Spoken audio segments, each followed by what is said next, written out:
घास घेऊन न्हाणी निघाल्या करवल्या गोपाण्याला.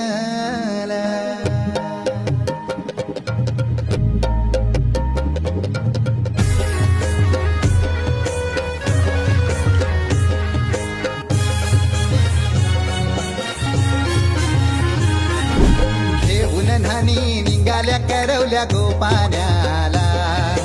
घेऊन न्हाणी निघाल्या करवल्या गोपाण्याला. मनाचा मान देईन म्हणजे एकविराईला. मनाचा मान देईन म्हणजे एकविराईला. घेऊन न्हाणी निघाल्या करवल्या गोपाण्याला. घेऊन न्हाणी निघाल्या करवल्या